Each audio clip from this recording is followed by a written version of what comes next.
Friends, welcome back. Today we start your matrix chapter. Matrix continues chapter number 3. In this chapter, we study adjoint of a square matrix. Adjoint of a square matrix. Adjoint क्या होता है देखिए. If A is any square matrix, suppose A is A11, A12, A1n. This spell matrix of n cross n is A21, A22, A2n, An1, An2, Ann. Then adjoint क्या होगा? Adjoint A is defined as transpose of the cofactor matrix. Cofactor means अगर हम इन सभी elements को इनके respective cofactor से replace करते हैं. Let us right capital A11 cofactor of small a11, A12 cofactor of small a12 and similarly A1n is the cofactor of A1n. इसी प्रकार सेकंड रो को भी ऐसे रिप्लेस कर दीजिए. A21, A22, A2n and last row बन जाएगी An1, An2, Ann. It is transpose of cofactor matrix. अगर इसका हम ट्रांसपोज ले लें, वो ट्रांसपोज क्या होता है? Row and column wise elements को इंटरचेंज करते हैं. जो फर्स्ट कॉलम है इट बिकम फर्स्ट रो, तो सेकंड कॉलम है A12, A22, An2, it becomes second row. And similarly, तो लास्ट कॉलम है A1n, यहाँ आ जाएगा A2n and so on Ann. That is the definition of the adjoint. वो factor कैसे निकालते हैं आपको पहले से ही पता है. जैसे हम थोड़ा एग्जाम्पल लेके दिखाते हैं. मान लीजिए A मैट्रिक्स है 1, 2, 3, 4. तो एडजॉइंट क्या करेंगे हम? कोफैक्टर ऑफ ए. तो पहले हम कोफैक्टर लेंगे A11. A11 क्या होगा? 1 का कोफैक्टर, और दैट इज -1 की पावर 1 + 1 इनटू इसका कोफैक्टर. कैसे लिखते हैं? ये जो फर्स्ट रो और फर्स्ट रो छोड़ दीजिए, बाकी का डिटरमिनेंट 4, तो ये 4 आ गया. सिमिलरली A12 -1 की पावर 1 + 2, ये बनेगा कोफैक्टर ऑफ दिस 2, और यहाँ आ जाएगा 3, तो 1 + 2 3 और पावर होगी दैट इज -3. A21 -1 की पावर 2 + 1, A21 एलिमेंट हो गया 3, तो इसका कोफैक्टर क्या होगा? 2, तो -2 हो जाएगा. A22 दैट इज -1 की power 2 + 2, that is A22 for this element 1, तो ये बना. इसका मीनिंग एडजॉइंट ऑफ ए क्या हो जाएगा? Transpose of cofactor. पहले एलिमेंट 1 का कोफैक्टर 4, दूसरा एलिमेंट 2 का cofactor -3. Similarly it is -2 and 1. अब इसका अगर हम ट्रांसपोज ले लें, ये बन जाएगा 4, -2, -3, 1. That is the definition of adjoint A. अब देखो एक रूल और है, ये सिर्फ स्क्वायर मैट्रिक्स ऑफ 2 ऑर्डर के लिए है. अगर आपके पास matrix A, B, C, D हो, सिर्फ इसके लिए वैलिड है ये. इसका आप एडजॉइंट डायरेक्ट लिख सकते हो. इस मैट्रिक्स का एडजॉइंट क्या होगा? देखिए जो अभी हमने लिखा है, ध्यान से देखिए. हमारी मैट्रिक्स थी 1, 2, 3, 4. एडजॉइंट ये बना है 4, -2, -3, 1. देखो शेयर जो मेन डायगोनल है, इन एलिमेंट को आपस में इंटरचेंज कर दीजिए. 1, 4 और रिप्लेस कर दीजिए. जो दूसरा डायगोनल है, इनके साइन चेंज कर दीजिए. इसका मीनिंग अगर 2 क्रॉस की कोई मैट्रिक्स है, उसका एडजॉइंट लिखना है, तो जो मेन डायगोनल के एलिमेंट है A और D, दे आर रिप्लेस इस तरह, और जो बाकी 2 एलिमेंट है, इनका साइन हम चेंज कर सकते हैं. लेकिन ये सिर्फ किसके लिए वैलिड है? सिर्फ सेकंड ऑर्डर के लिए. अगर सेकंड ऑर्डर के अलावा कोई तरीका है, तो आपने वो फैक्टर पहले निकालने पड़ेंगे और फिर उसका एडजॉइंट लेना पड़ेगा. अब कुछ प्रॉपर्टीज है जो हम एडजॉइंट के साथ स्टडी करेंगे. सबसे इंपॉर्टेंट प्रॉपर्टी देखिए, if A is non singular matrix, अगर ए नॉन सिंगुलर मैट्रिक्स हो, चाहे सिंगुलर भी हो, डजंट मैटर, ए यानी स्क्वायर मैट्रिक्स। एक वेरी इंपॉर्टेंट प्रॉपर्टी है ए इंटू एडजॉइंट ए या adjoint A into A always determinant of A into I n means unit matrix of order n। n क्यों ले रहे हैं, जो A का ऑर्डर है वही n का है। मान लीजिए A मैट्रिक्स है वो n ऑर्डर, तो A इंटू एडजॉइंट A हमेशा होगा adjoint A into A determinant A into I है, ये हमेशा होगा। अगर आपने जो प्रूव करके दिखाना है, प्रूव कैसे करेंगे, अगर मैं A और एडजॉइंट A को आपस में मल्टीप्लाई करता हूँ, ए मैट्रिक्स है A11, A12, A1n, A21, A22, A2n। Small letters लिख रखे हैं मैंने एलिमेंट के लिए, और जो कैपिटल लेटर यूज किए हैं वो कोफैक्टर के लिए। अब इसका एडजॉइंट हमने यहाँ निकाल रखा है, तो इसको लिख लीजिए यहाँ पर A11, A21, AN1, A12, A22, AN2 and so on, A1n, A2n, capital ANN। अब मैट्रिक्स को मैट्रिक्स से मल्टीप्लाई करने का रूल आपको पता ही है।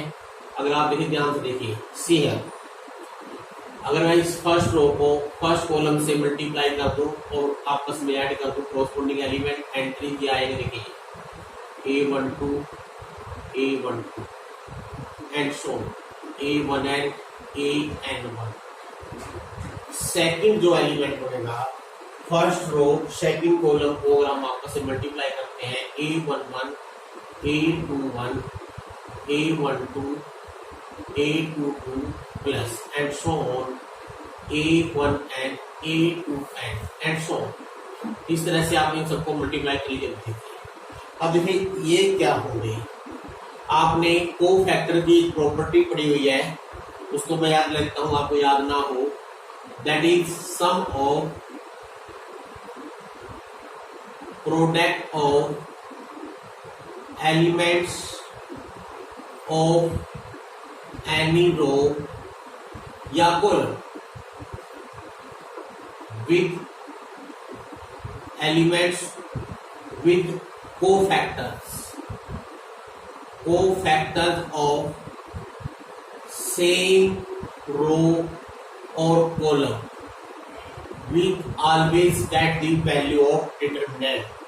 आपको ये पता है, अगर हम किसी रो या कॉलम के एलिमेंट्स को उसी कोरस्पॉन्डिंग रो या कॉलम के कोफैक्टर को आपस में मल्टीप्लाई करके जोड़ दें तो आपके पास हमेशा डिटरमिनेंट की वैल्यू आएगी। दिस मीन्स वो वैल्यू डिटरमिनेंट ए होगा,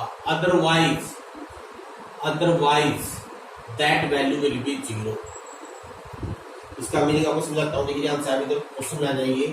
अब देखिए हमारे पास जो ये फर्स्ट रो है इसके कोफैक्टर यहाँ पर है A11, A12, A1n। जब हम इन एलिमेंट को इन कोरस्पॉन्डिंग कोफैक्टर से मल्टीप्लाई करके ऐड करेंगे तो बन गया sum of product of elements of this row with corresponding cofactor, this value become the determinant। यानी कि जो फर्स्ट एलिमेंट है, ये जो फर्स्ट रो फर्स्ट कॉलम है इसका पहला एलिमेंट है, ये बन जाएगा डिटरमिनेंट ऑफ ए। अब बाकी देखिए, अब क्योंकि ये हम फर्स्ट रो को इधर मल्टीप्लाई करेंगे और जो फर्स्ट रो के कोफैक्टर है वो पहले ही कॉलम में है, इसका मीनिंग ये वैल्यू डिटरमिनेंट ए आएगी। और बाकी जो वैल्यू होगी जब इसको आप इससे मल्टीप्लाई करोगे या थर्ड से या फोर्थ से या नेक्स्ट से, ये सभी वैल्यू 0 बन जाएगी। इसमें जो प्रोडक्ट है, प्रोडक्ट की जो फर्स्ट रो है उसमें पहला एलिमेंट डिटरमिनेंट ए बनेगा, बाकी सारे 0 बन जाएंगे। इसी प्रकार जब हम second row A21, A22, A2n को इनको फैक्टर से मल्टीप्लाई करेंगे, देखिए पहला कॉलम क्या है, यहाँ पर रो सेकंड है, पहला जो कॉलम है वो इस रो के कोफैक्टर है, जिसमें रो तो सेकंड ले रहे हैं, कोफैक्टर पहली रो के हैं, सिमिलरली ये वैल्यू 0 आ जाएगी पहला एलिमेंट। और लेकिन जब इसको इससे करेंगे मल्टीप्लाई, सी है A21, A21, A22, A22 A2n this mean जो यहाँ पर सेकंड कॉलम में कोफैक्टर है वो इस सेकंड रो के ही है, तो इसका मीनिंग ये वैल्यू डिटरमिनेंट ए आ जाएगी। इसी प्रकार बाकी सभी वैल्यू 0 बन जाएगी। एंड सो सिमिलरली जब आप लास्ट रो पे आ जाओगे, लास्ट एलिमेंट डिटरमिनेंट ए आ जाएगा, बाकी सारे 0 हो जाएंगे। अब क्योंकि ये मैट्रिक्स है, मैट्रिक्स में अगर हम कोई एलिमेंट सभी में कॉमन है उसको हम कॉमन ले सकते हैं। डिटरमिनेंट यहाँ से कॉमन ले लीजिए, तो क्या बन गया 1 0 0 0 0 1 0 एंड सो ऑन। अब ये क्या बन गई identity matrix of same order, जो ऑर्डर ए का है, अगर एन है तो एन लिख दीजिए। सिमिलरली अगर आप एडजॉइंट ए को ए से करोगे मल्टीप्लाई, सेम वहां पर यही रिजल्ट आएगा। This is very very important property, you have to remember A into adjoint A always determinant A into IN। ये काफी इंपॉर्टेंट रिजल्ट था, इसका आप डायरेक्ट क्वेश्चन में यूज कर सकते हो, वेरिफिकेशन करनी आ जाए वेरीफाई कर सकते हो। अब एक कुछ रिजल्ट और हम एस्टेब्लिश करेंगे। देखिए नेक्स्ट रिजल्ट क्या है। Now if determinant A is not 0, what is the determinant of adjoint A? Adjoint A का डिटरमिनेंट क्या होगा। अभी हमने रिजल्ट प्रूव किया है, ये क्या है A into adjoint A is equal to determinant A I N. अगर हम दोनों तरफ डिटरमिनेंट ले लें क्या होगा, A into adjoint A is equal to determinant A I N पूरे का डिटरमिनेंट। अब यहाँ पे दोनों मैट्रिक्स है, आपको पता है ए बी का अगर डिटरमिनेंट लिखना हो तो ए डिटरमिनेंट इंटू बी डिटरमिनेंट लिख सकते हैं। इसमें इसकी जगह हम लिख सकते हैं determinant A into determinant of adjoint A. Now come here, देखिए ये हमारे पास क्या है, स्केलर है, ये है मैट्रिक्स। अब एक चीज ध्यान रखिए, अगर ए को किसी मैट्रिक्स से मल्टीप्लाई करते हैं और फिर डिटरमिनेंट ले, अगर हमने के इस डिटरमिनेंट से बाहर लेना है तो k की पावर उतनी ही होगी जितना a का a की क्या है, a का ऑर्डर है। मान लीजिए a और n ऑर्डर का है तो k की पावर n आएगा और इनटू डिटरमिनेंट a हो जाएगा। This is very important result. तो a स्केलर क्वांटिटी, क्योंकि हम ये डिटरमिनेंट पहले ही ले चुके हैं, तो आई एन है unit matrix of order n। इसका मीनिंग जब डिटरमिनेंट से बाहर लेंगे, जब वो डिटरमिनेंट हो गया है, इसका मीनिंग क्या है, ये वैल्यू हर रो से मल्टीप्लाइड है। और डिटरमिनेंट में अगर कोई भी चीज कॉमन लेते हैं, जितनी रो है उसके हिसाब से बाहर आएगी, तो डिटरमिनेंट ए की पावर एन बाहर आएगा, यहाँ बन जाएगा आई एन का डिटरमिनेंट। अब क्योंकि आई एन का डिटरमिनेंट होता है 1, तो ये हो गया अब ए डिटरमिनेंट। अब डबल डिटरमिनेंट लगाने की जरूरत नहीं है, ए डिटरमिनेंट ए की पावर एन डिटरमिनेंट, ये स्केलर क्वांटिटी है। मान लो ये के है, ये के की पावर एन है, तो एडजॉइंट ए का डिटरमिनेंट क्या बन जाएगा, ये हो जाएगा डिटरमिनेंट ए की power n minus 1। That is very important result also, ये भी आपने रिजल्ट याद रखना है। अगर एडजॉइंट ए का डिटरमिनेंट निकालना आ जाए तो आपने, अगर ये रिजल्ट याद है आपको, तो आपने एडजॉइंट ए लेने की जरूरत नहीं है, सिर्फ डिटरमिनेंट ए निकाल लीजिए और उसी की पावर n माइनस 2 कर दीजिए। This is also very important result. One more result देखिए, अब है डबल एडजॉइंट। अगर आपको डबल एडजॉइंट निकालना आ जाए, नाउ क्वेश्चन है what is the value of adjoint A. Double adjoint कैसे करते हैं, देखिए ये दो रिजल्ट अभी हमने यूज किए हैं, हम इन्हीं का यूज करेंगे। अभी हमने यूज किया है, हम क्या लिखेंगे, बी नो, अगर बी को scalar matrix sorry scalar matrix हो तो बी इंटू एडजॉइंट बी क्या होता है, डिटरमिनेंट बी आई एन। अगर इसी के अंदर मैं पुट कर दूं या b को रिप्लेस कर दूं एडजॉइंट ए से, replace b by adjoint A, तो क्या हो जाएगा, एडजॉइंट ए और यहां बन जाएगा adjoint of adjoint A. Now b की जगह लिखना है एडजॉइंट ए, अब बाहर डिटरमिनेंट है, डिटरमिनेंट आई की पावर n। नाउ ये as it is adjoint A, अब ये हमने निकालना ही है, इसकी वैल्यू हमको पता करनी है। अब एडजॉइंट ए का डिटरमिनेंट क्या होता है, हम ये लिख चुके हैं, डिटरमिनेंट ए की प्रूव कर चुके हैं इनफैक्ट। अब लेकिन हमको चाहिए यही सिर्फ, अब ये कैसे प्रूव करोगे, ये मैट्रिक्स है। अब एडजॉइंट ए को खत्म करने का क्या तरीका है, जिस तरफ एडजॉइंट ए है उस तरफ ए से मल्टीप्लाई कर दो, क्योंकि ए इंटू एडजॉइंट की वैल्यू होती है डिटरमिनेंट ए आई है।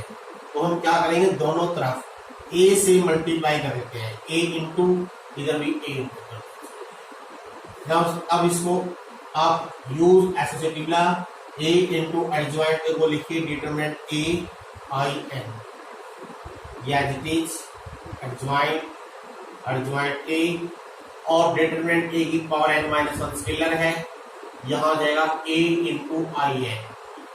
अब ये multiplication of two matrix, identity matrix और कोई अदर मैट्रिक्स, और आपको पता है डिटरमिनेंट ए, इधर डिटरमिनेंट ए की पावर एन माइनस वन, अगर ये इधर ले जाएंगे यहाँ से एक पावर कम हो जाएगी, और I N into adjoint A, तो एडजॉइंट ए बच जाएगा, और इधर होगा डिटरमिनेंट ए की पावर एन माइनस टू। अब ये आई एन यूनिट मैट्रिक्स है, ए एनी मैट्रिक्स है, तो ए बच जाएगा। That is the answer.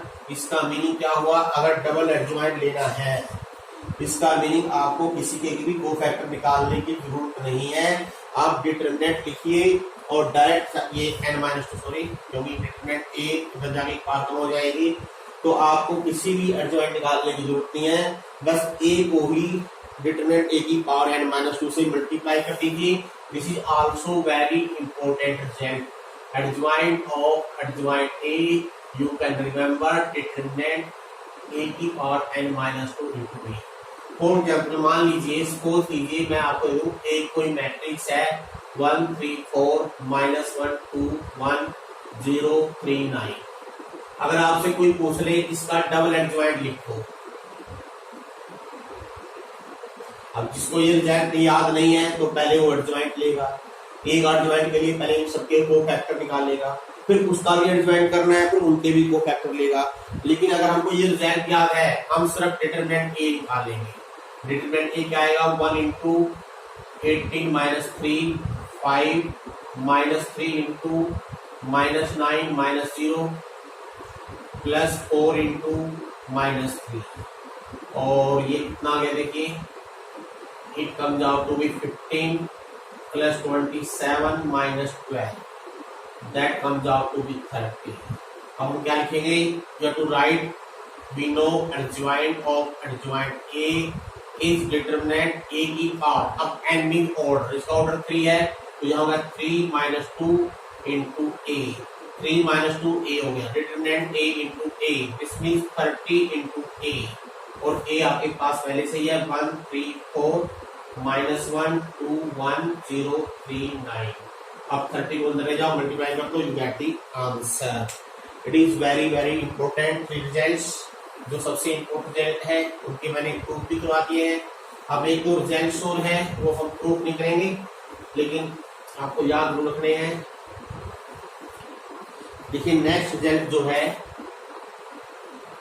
Adjoint of A B, अगर किन्हीं दो मैट्रिक्स को प्रोडक्ट में लाके फिर उनका एडजॉइंट लेना, या always equal to adjoint B into adjoint A, it is very important. यानी किन्हीं दो मैट्रिक्स को पहले मल्टीप्लाई करो फिर एडजॉइंट लो, लेकिन अगर हम अलग अलग उनका एडजॉइंट ले लें तो बी के एडजॉइंट को ए के एडजॉइंट से मल्टीप्लाई करना पड़ेगा।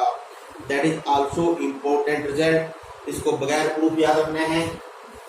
एक जो देखिए, अगर मान लीजिए ए कोई मैट्रिक्स है उसका ट्रांसपोज ले लें, ए का ट्रांसपोज लें फिर एडजॉइंट लें, या आप एडजॉइंट लेकर भी ट्रांसपोज ले सकते हो, it is also important results. तो ये रिजल्ट्स भी काफी इम्पोर्टेंट है, लेकिन सबसे अधिक इम्पोर्टेंट है फर्स्ट 3 रिजल्ट। तो इन रिजल्ट्स को आपने याद रखना है और क्वेश्चन के अंदर भी अप्लाई करना है। अप्लाई कैसे करना आ सकता है, वेरिएशन आ सकती है, या क्वेश्चन में ये भी पूछ सकते हैं फाइंड एडजॉइंट ऑफ एडजॉइंट ए, या ये मैट्रिक्स ये है डिटरमिनेंट ऑफ एडजॉइंट ए क्या होगा, इस तरह के क्वेश्चन आ सकते हैं।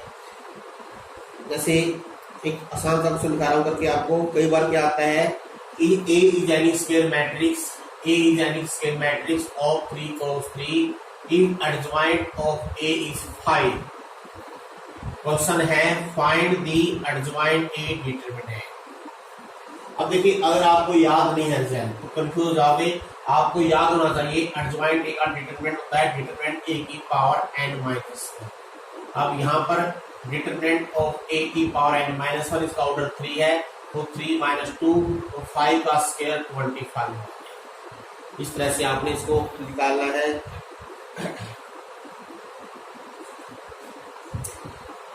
Students, you have to remember these 5 results.